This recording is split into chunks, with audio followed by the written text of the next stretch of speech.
Eto gusto ko bigyan ng komentaryo yon. Eto yung may nahuli na nagpakilala, yung nahuli na dumaan dun sa bus lane ay driver daw ni Bong, Senator Bong. Kaya nagagalit dito si parang pelikulang datingan eh, oh. Harapan. Pero ito ang gusto ko, hinarap ni Senator Bong. At ito naman si Nebriha, hinarap. Harapan. Tumatago. Ako good for them ha. Oh. Kung intentional sa akin kayo, why will I do that? Bakit mo binanggit yung pangalan ko Sir, sa media? yun po, nakakaradyo Sana po bine-verify niyo muna. Like a scene from Oh, yun ang ano dyan. Yun ang naging problema. Bakit? Hindi pa naman pala ikaw sigurado, binanggit mo. Eh di anong pinagkaiba mo doon sa mga vloggers? Naku, may kakilala akong ganyan. Vlogger na ang hilig mag-name drop. Name drop ng name drop. Ay, alam mo si Colonel ganito? Ay, si General ganito? Ay, kakilala ko yun. Dikit ko yan. May mag-iingat. Eh, yung driver na yun, kahit sino pwede niya sabihin eh. No. Kamag-anak ko, driver ako ni Marcos, driver ako ni Duterte. Tapos chinismis mo. Eh, delikado. a movie. Actor turned Senator Bong Revilla scolds MMDA official Bong Nebriha for allegedly naming him as a violator of the EDSA busway rule. MMDA officials went to the Senate to personally explain to Revilla that it was the driver of the apprehended car with the plate number 8 that dropped his name. This information was passed on to Nebriha by an enforcer. Ang pagkakamali po ni Colonel Bong, sinabi niya na kung naandyan si Senator Revilla, wag mo nang tikitan, patakbuhin na. Yun ang mali ninyo. Yan ang problema sa atin. Kaya nagagalit ang taong bayan eh. Kaya tuloy, yung mga yan gamit ng special plate. Hindi si Senator Bong Bong Revilla ha. Kasi akala niya si Senator Bong Revilla nga yung nandoon. Kaya pinalagpas na. Hindi ganoon. Pag bawal, bawal. Pag pwede, pwede. Yan yung sinasabi ko sa confidential funds ni Sara. Kung pwede sa iba, dapat pwede kay Sara. Kung hindi pwede sa iba, dapat hindi pwede kay Sara. Ganun. Hindi namimili. Itong batas na ito para sa ganyan. Itong batas, hindi. Patas yan. Pag bawal, bawal. Unfortunately, may media pong katabi si Colonel Bong na narinig yun. Na yun po yung nag-spread. Revilla demanded a public apology. I already apologized ka, no? I'm really sorry. I already apologized kanina. I already made an apology. Tao lang po tayo. Lahat po tayo nagkakamali. Eh ngayon, kung nagkamali po yung enforcer ko, as the commander of the task force, the buck ends with me. Yun, katapang, narinig mo? Ayan ang leader. Ito mali siya. Hindi ko sinasabing tama, baka sabihin nyo, hindi, mali siya, pero nag-sorry siya, nag-apologize. Nag-apologize kay Senator Bong Revilla, nag-apologize sa taong bayan. Huwag mo nang uulitin, sir, ha? Pero okay na yan. Sa akin kasi pag nag-apologize, sincere, okay na yan. Sa tingin ko, sincere. Bakit? Hindi niya pinasa sa taon niya. Kung meron kailangan masuspindi, ako na. Kasalanan niya. Calling Duterte. Calling Katapang. Yuhu! Asan ka na Katapang? Boying. Asan ka na Boying? Ganyan ang leader. Pag mali ng ibaba, presenta ka. Ako mali. Obligasyon mo, leader ka eh. Ang leader hindi tumatago sa tao. Ang leader, pinangungunahan ang organisasyon. Para makita nila, pag mali, mali. Kailangan natin ng mga ganitong leader. Sana napanood ito ni Boying tsaka ni Katapang 10 times. Acting MMDA Chairman Don Artes also apologized. He says to give way to the investigation, Nebriha will be suspended as head of the task force. Para malidang investigation, resign or pasuspindi. Special Operations Unit beginning Thursday. The preventive suspension can last from 2 weeks to a month.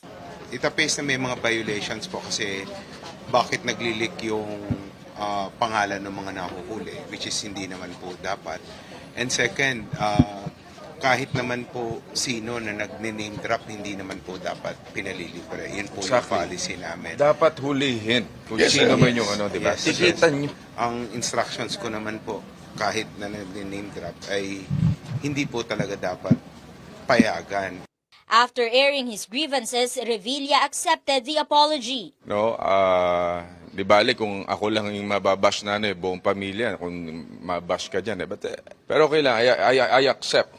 Ito naman gusto ko kay Senator, Bong Revilla. Nadamay siya nang hindi naman siya dapat nadamay, nananahimik siya, pero inaccept niya. Hindi siya nagmakataas, hindi niya pinalaki yung ulo niya. Hindi mo ba ako kilala? Senador ako? Hindi siya nagganon. Tinanggap niya. Ako naniniwala sa sinabi niya eh. Kasi from Alabang, pag pupunta ka ng Manila or QC, hindi ka nakadadaan ng EDSA. Alam ko yan eh, kasi yan ang daanan ko. Ang daanan mo, Skyway. Halimbawa, pupunta ako ng QC. From Alabang, yun yung sinabi ni Senator Bong. From Alabang, hindi ka na, ayaw mo ng EDSA, napaka-traffic ng EDSA eh. Dadaan ka pa sa busway, daming problema. Samantalang, babayad ka lang sa Skyway, pa-relax-relax ka ron. Naka-Skyway ka na. Punta kang QC, bababa ka ng Araneta. Manila, bababa ka ng Magallanes. Kung ano-ano, marami na hindi mo kailangan dumaan ng EDSA. Kaya nga, sa tingin ko, sa aming mga taga-South, mas madali pang bumiyahe kesa nandoon ka mismo sa city, nadadaan ka sa mga kung saan-saan. Kami, Skyway, diretso, pagbaba, yun na. Lalo kung nakamotor ka, ang ano nun, tulin nun. Kaya, totoo to, ako naniniwala sa sinabi ni Senator Bong. Hindi niya kailangan ng EDSA. May Skyway. Apology. I'll leave it to you, Chairman, kung ano man yung maging desisyon mo kay Colonel Bong Bria. Sa akin lang, I hope you understand kung bakit naging ganito yung reaction ko. Dahil kung ikaw man yung lumagay sa lugar ko, you will do the same thing. Paliwanag pa siya na, 'di ba? Nakita naman natin yung pagkukumbaba dito ni Senator Ilang taon na nga pala to si Senator Bong Revilla. Pogi pa rin eh, no? Alam ko matanda na rin to eh. Magkalapit kami edad eh, pero iba pa rin eh. Matikas pa rin Diba? Mapapaanak ng teteng ka talaga. Revilla says he will no longer move to recall the MMDA. Gusto na ba yan? 56? Ay, grabe. Gwaping pa nga. Matindi talaga. May kamandag. Di kasi yung ganyang edad, 60, 56, matindi, 57. Parang bigla ako nahiya. Matindi. Iba talaga pagka maalaga sa katawan tsaka walang bisyo. MMDA's budget in plenary, saying it's not the entire agency at fault. He says he only said this out of sheer frustration, this being the news that greeted him this morning. He says he has quote-unquote phobia about being wrongfully accused after being jailed and cleared for plunder. Nagdusa ako, 4 na taon, 6 na buwan sa kulungan, pero pinatawad ko na yung mga taong nagkasala sa akin eh. Ayun. I feel you. Hindi pa ako nakulungan. Not even one day sa kulungan. Baka akala nyo. But I feel you. Kasi naging biktima ito si Senator ng Marites. Alam mo yung grupo ng Marites, meron talaga yan. So, ewan ko ba, namamayagpag yan sa Pilipinas. Yung iba nag-a-abroad pa. Hindi. I feel you. Naging biktima na rin ako ng Marites. Matindi. Alam mo yung mga Marites, magkakaaway din yan. Hindi rin sila magkakasundo. Nagpaplastikan yan, pero pagka meron silang gustong gibain, nagsasama-sama. Pero nagpaplastikan pa rin yun. Naku, alam ko yan. Sila nagtatagaan eh. Di ba? Na-discover nila pagtagal.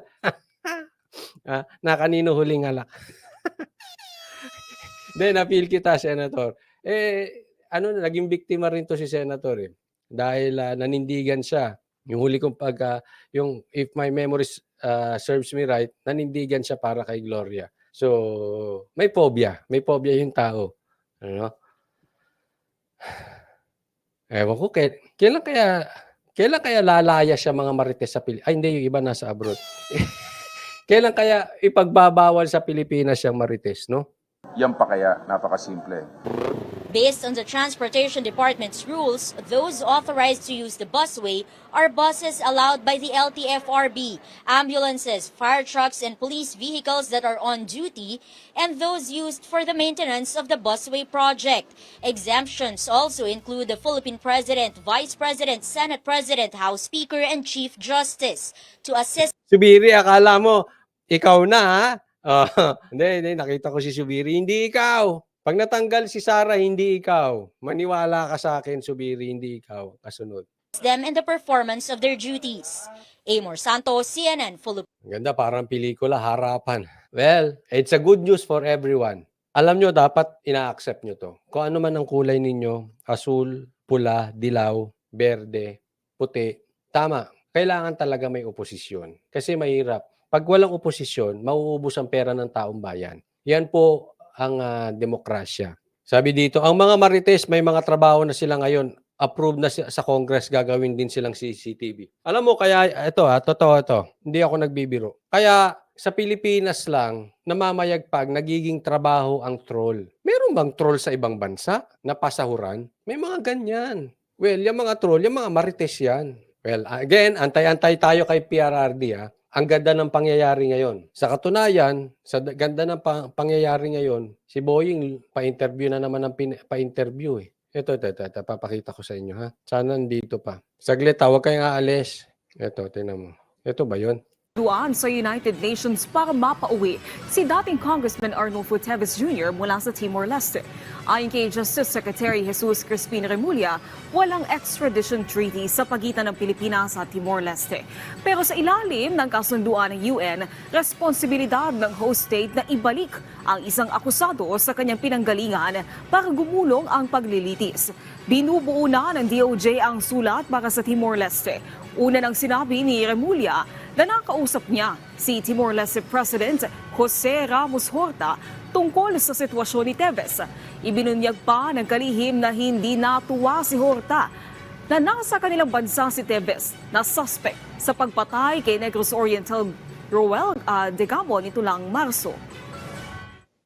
Formal request siya na ibibigay namin sa Department of Justice ng Timor-Leste at ito'y paabutin sa kanilang sistema ng justisya. Yan po yung balita, yan po yung papreskon, yan po yung sinabi ni Boying, Secretary Boying. Tanong, may bago ba? Hindi ko alam kung paulit-ulit ito si Boying o ang paulit-ulit itong balita. Kung ito ba ay ichinap-chap lang, ibinalita ulit nitong PTV ata ito, no? Pero may bago ba? Ngayon, kung ito ay nagpa-interview na naman siya at hindi lang ginamit at inulit lang, anong plano mo, Boying? Dahil ikaw ba ay nawawala na sa balita? Dahil ang usapin ngayon, Sara, Romualdez, DDS, Duterte, etc., etc. So, hindi ka na makapasok. So, kailangan pumasok ka ulit. Nung nagsalita ka naman kay De Lima, hindi mabenta. So, pasok ka ulit dyan. Wala namang baka sa susunod na araw, magbabalita na naman siya. Hiingin niya ang formal na ang pagsuko ng Timor-Leste kay Teves. O sa susunod na araw, ganun ulit. Parang ano na yan Tama, Gasky, palmasyad. Politiko na yan. Parang ayaw mo lang mawala sa sistema. Parang ayaw mo lang mawala sa balita. Wala namang bago. Sana next interview mo, Secretary Boying, request lang. Yung medyo bago naman. Yung may balita kay Teves na bago. Yung may balita kay Bantag na bago. Hindi yung paulit-ulit. Ulitin ko, hindi ko alam kung ang paulit-ulit dito yung nagbalita, yung PTV o si Boying. But anyway, may isa sa inyo pa ulit-ulit.